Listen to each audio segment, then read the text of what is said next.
ৰাজ্যৰ বিভিন্ন প্ৰান্তত চলিছে প্ৰশাসনৰ উচিত অভিযান আৰু তেনে সময়ছোৱাতে এগৰাকী বিশেষ যুৱতী চৰ্চালৈ আহিছে। যুৱতীগৰাকীৰ নাম গুণগুণ চেতিয়া আৰু গুণগুণ চেতিয়ালৈ আহিছে এতিয়া ভাবুকি। অজ্ঞাত লোকে এতিয়া ভাবুকি দিছে গুণগুণ চেতিয়াক। কঠিয়াৰ বাতৰি বন্ধ কৰিবলৈ ভাবুকি দিছে, সেই অভিযোগ এতিয়া উত্থাপন হৈছে। কিন্তু কোনে গুণগুণ চেতিয়াক ভাবুকি দিছে এই কথা পৰ্যন্ত স্পষ্ট হোৱা নাই আৰু এই কথা পৰ্যন্ত স্পষ্ট হোৱা নাই আৰু ৰাজ্যজুৰি চলি আছে বৃহৎ উচ্ছেদ অভিযান। বিভিন্ন প্ৰান্তত ইতিমধ্যে চলিছে উচ্ছেদ অভিযান আৰু কালিৰ দিনটো দেখিবলৈ পোৱা গৈছে যে লখিমপুৰত যি উচ্ছেদ চলিছিল সেই উচ্ছেদৰ মাজতে চৰ্চালৈ আহিছিল এগৰাকী যুৱতী আৰু যুৱতীগৰাকীৰ নাম গুণগুণ চেতিয়া বুলি ইতিমধ্যে জানিব পৰা গৈছে। গুণগুণ চেতিয়ালৈ আহিছে এতিয়া ভাবুকি। একাংশ অজ্ঞাত লোকে ভাবুকি দিছে, ফোনযোগে ধাৰাসাৰ ভাবুকি দিছে অজ্ঞাত লোকে আৰু গুণগুণ চেতিয়াক। লখিমপুৰৰ গুণগুণ চেতিয়াৰ পৰিয়াললৈ এইদৰে ভাবুকি দিছে একাংশ অজ্ঞাত লোকে, ফোনযোগে ধাৰাসাৰ ভাবুকি দিছে বুলি অভিযোগ উত্থাপন কৰিছে গুণগুণে। আৰু কঠিয়াৰ বাতৰি বন্ধ কৰিবলৈ ভাবুকি দিয়াৰ অভিযোগ উত্থাপন হৈছে। কঠিয়াৰ বাতৰি বন্ধ কৰিবলৈ গুণগুণ আৰু গুণগুণৰ পৰিয়ালক ভাবুকি দিছে, সেই অভিযোগ এতিয়া উত্থাপন হৈছে। আৰু এইদৰে চলি আছে প্ৰশাসনৰ উচ্ছেদ অভিযান। বিভিন্ন প্ৰান্তত উচ্ছেদ অভিযান চলিছে প্ৰশাসনৰ আৰু তেনে সময়ছোৱাতে লখিমপুৰত উচ্ছেদৰ মাজতে চৰ্চালৈ আহিছে এগৰাকী বিশেষ যুৱতীগৰাকীৰ নাম গুণগুণ চেতিয়া। যিগৰাকী যুৱতীয়ে আচলতে উচ্ছেদ কিদৰে কৰা হৈছিল, কিদৰে কঠিয়া ডৰাৰ মাজত কিদৰে আচলতে নষ্ট কৰি পেলোৱা হৈছিল আৰু সেই মিডিয়াযোগে ছ'চিয়েল মিডিয়াযোগে সেই কথা উল্লেখ কৰিছিল গুণগুণ চেতিয়াই আৰু দেখুৱাইছিল। আৰু কঠীয়াখিনি নষ্ট নকৰিবলৈ মাত্ৰ তেওঁলোকে বিচাৰিছিল 2 ঘণ্টাৰ সময়। 2 ঘণ্টাৰ সময় তেওঁলোকক দিয়া নহ'ল, অৰ্থাৎ গুণগুণ চেতিয়া আৰু গুণগুণ চেতিয়াৰ পৰিয়ালক 2 ঘণ্টাৰ সময় দিয়া নহ'ল। কিন্তু তাৰ পৰিৱৰ্তে সেই কঠীয়াখিনি নষ্ট কৰি দিয়া হৈছে আৰু কঠীয়াডৰাৰ ওপৰেৰে বুলডোজাৰ চলাই দিয়া হৈছে। আমি সেই দৃশ্য সকলোৱে দেখিছোঁ। কিন্তু তাৰ পাছতেই গুণগুণ চেতিয়ালৈ এতিয়া ভাবুকি আহিছে। ফোনযোগে ধাৰাসাৰ ভাবুকি দিছে গুণগুণ চেতিয়াক অজ্ঞাত লোকে আৰু কঠীয়াৰ বাতৰি বন্ধ কৰিবলৈ কোৱা হৈছে। কঠীয়াৰ বাতৰি বন্ধ কৰিবলৈ কোৱা হৈছে আৰু সেই ভাবুকি দিয়াৰ এতিয়া অভিযোগ উত্থাপন হৈছে।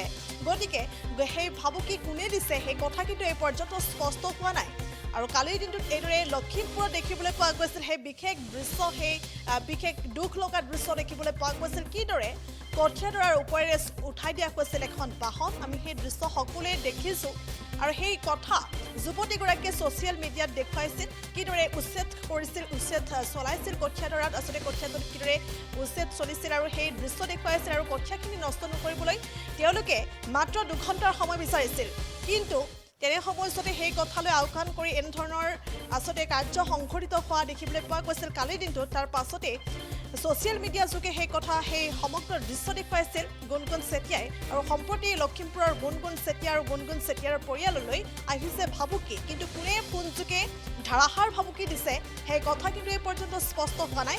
আৰু একমাত্ৰ কঠীয়াৰ বাতৰি বন্ধ কৰিবলৈ ভাবুকি দিয়াৰ অভিযোগ এতিয়া উত্থাপন হৈছে। আৰু এই মুহূৰ্তত ভাষ্য আছে, আগবঢ়াইছোঁ।